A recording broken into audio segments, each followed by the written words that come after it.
Okay, so we're ready to shape our rolls. We are going to, so this should have doubled in size. One of the things we want to do is we want to punch down our dough, which is exactly what it sounds like, but you don't need to be like violent with it. But we are punching out the extra air. So just take a fist, nothing violent, just kind of gently press down. My dough, I kind of made it a little bit quickly, I'm going to confess. I did this not in class. Mine's a little bit sticky. I think it's a little stickier than it probably should be. I made it kind of quickly. I was a little distracted. So, if I need to grab some extra flour, I will. And the shaping up if it's sticking too much to my hands, then I might need to. You hopefully won't need to, but if you are, like mine's feeling kind of sticky on my hands, I'm going to grab a little flour. But if it is sticking to your hands a bunch, you can flour your hands and the surface. If it's not sticking, don't add extra flour. Just work with it the way it is.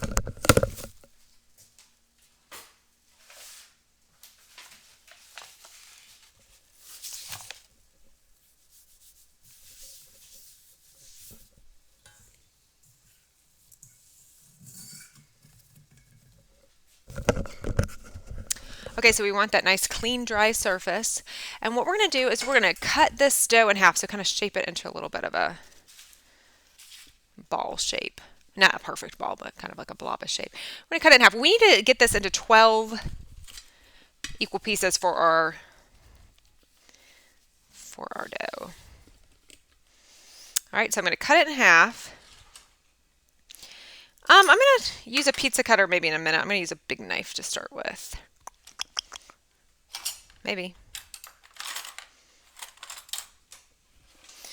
Cutting it in half.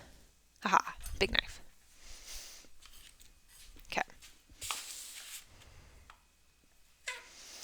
Cut the dough in half. Now, if you're being really detailed with this, you can weigh dough. That's what they do, like professional places, to make sure they're getting the exact same amount. All right. So we need to get 6 pieces out of each half. So what I'm going to do is I'm going to cut it in half again, each of those.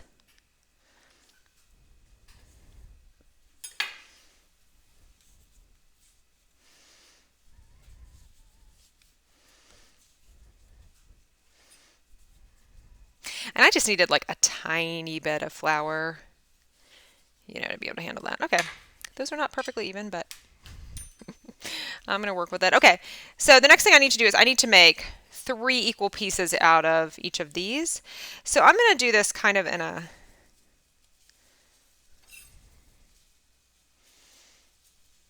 I'm going to cut like kind of the end off of one, and then I'm going to cut the other side in half.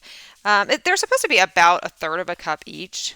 I don't know if you want to do it that way, but all right. So I just cut it in half. I cut kind of the side off, and then I cut it in half. And then we just want to shape them into little balls. So I'm just kind of like taking it and kind of rolling and pinching at the bottom so that it's nice and like circular at the top. So again, I'm just kind of stretching just a little bit around the top, sort of pinching the bottom, and then sort of flattening it out. Okay. Now, if you are baking on a baking sheet, the shape doesn't stay quite as well as in a pan, but it's fine. It's just going to spread more. Basically, if you do it in a pan, they kind of cook into each other. And as a result, they keep their shape a little bit more. That's just the way rolls work. Okay. All right, those are actually, those are looking pretty easy. So again, I'm going to kind of cut one edge off, and then I'll cut the other part of it in half to make it 3, hopefully, equal pieces. Like I said, if you're ever wanting to do this and be very exact, you could weigh it, and that would work really well. All right, if you're making the pretzel rolls, because you might be doing a different recipe, but if you're doing the pretzel rolls, I have the bath for it heating up behind me. And once I get all these shaped, we'll start a new video and we'll do the bath. If you're not doing the pretzel rolls, if you're doing different rolls, then just ignore that. Pretzels have that exterior that's really chewy, and the way we get that is we do a little baking soda bath. All right, that one's a little bit bigger. I'm going to chop the edge off of this one. I'm going to get a little bit big, and I'm going to smush it on this one, which we got a little bit small. And just kind of pinch it in there so they're more equal. Because, of course, they bake more evenly if they're more uniform in size.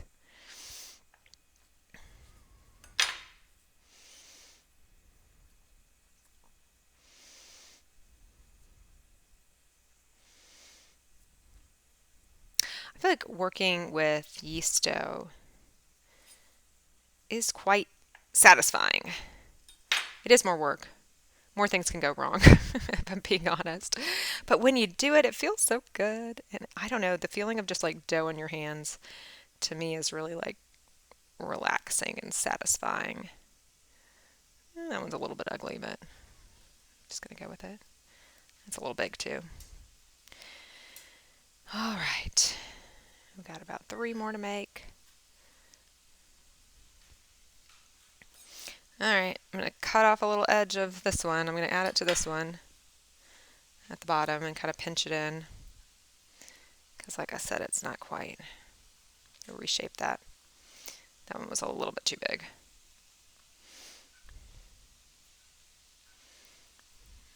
All right. And the last bunch.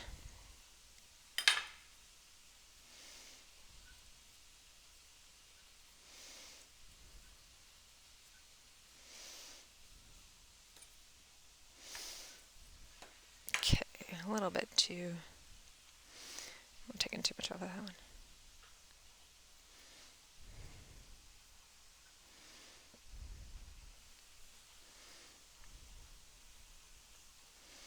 That one a little bit bigger.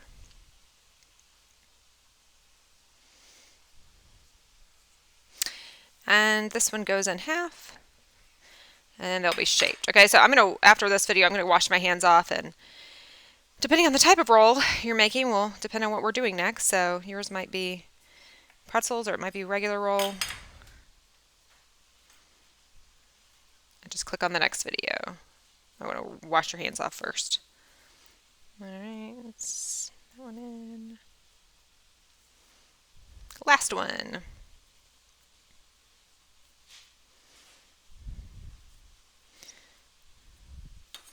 Get a little bit off of this one.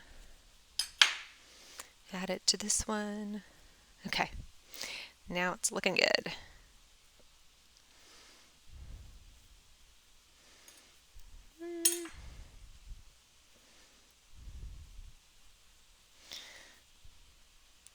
Tiny bit.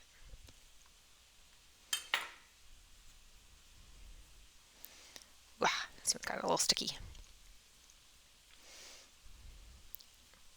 All right. Okay. And like that last one was pretty sticky. If you wanted, wouldn't have been a bad idea to put a little bit more flour on my fingers, but I got it into a ball shape, and I can hear my water boiling behind me, which is what we want if you're doing the pretzels. All right, so start the next video, and we'll go on.